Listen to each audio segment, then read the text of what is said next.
নমস্কার বন্ধুরা, বিশাল বড় একটা আপডেট, বিশাল বড় একটা খুশির খবর নিয়ে আপনাদের কাছে উপস্থিত হয়েছি।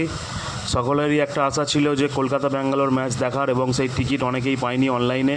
তো অফলাইনে কিভাবে সেই টিকিটটা সংগ্রহ করবে তার বিস্তারিত তথ্য আজকে কিন্তু এই ভিডিওটাতে আপনাদেরকে দেবো। তাই সকলকে অনুরোধ করব ভিডিওটা শেষ পর্যন্ত দেখো, এবং টিকিট কবে দেবে অবশ্যই জানাই দিচ্ছি। টিকিট কবে থেকে অফলাইনে দেওয়া শুরু হবে সেই সমস্ত তথ্য আজকে আপনাদের কাছে দেখবো। দেখতে পাচ্ছ বুক মাই শোয়ের বক্স অফিসে কত ভিড় জমেছে। তো এই ভিড় জমার কারণ একটাই, কলকাতা ব্যাঙ্গালোর ম্যাচের টিকিট কিন্তু এই মুহূর্তে দেওয়া হচ্ছে। তো টিকিট দেওয়া হচ্ছে আজ থেকে, অর্থাৎ 17 তারিখ থেকে খেলার দিন পর্যন্ত যদি টিকিট অ্যাভেলেবেল থাকে অবশ্যই টিকিট দেবে। এটা কিন্তু আরও একবার বলে দিচ্ছি, টিকিট দেওয়া শুরু হচ্ছে আজ থেকে, অর্থাৎ 17 তারিখ থেকে।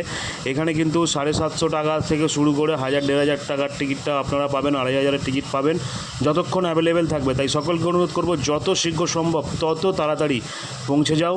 ইডেন গার্ডেনের সামনেই আছে বুক মাই শোয়ের অফিস। এটা হচ্ছে মোহামেডান স্পোর্টিং ক্লাবের মাঠে, সেখানে কিন্তু বুক মাই শোয়ের অফিস আছে। তো সেখান থেকে তোমাদেরকে অফলাইন টিকিট কালেক্ট করে নিতে হবে। আর যারা অনলাইন টিকিট কেটেছিলে এবং অফলাইনে সেগুলো কালেক্ট করতে চাও, সেগুলোও কিন্তু আজ থেকে পেয়ে যাবে। 17 তারিখ থেকে 20 তারিখ 21 তারিখেও কিন্তু টিকিট পাবে।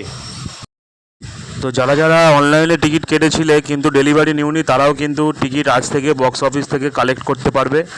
তো সকলের জন্য খুব দারুণ একটা সুখবর, কলকাতা ব্যাঙ্গালোর ম্যাচের টিকিট কিন্তু আজ থেকে দেওয়া শুরু হচ্ছে, অর্থাৎ 17 তারিখ থেকে।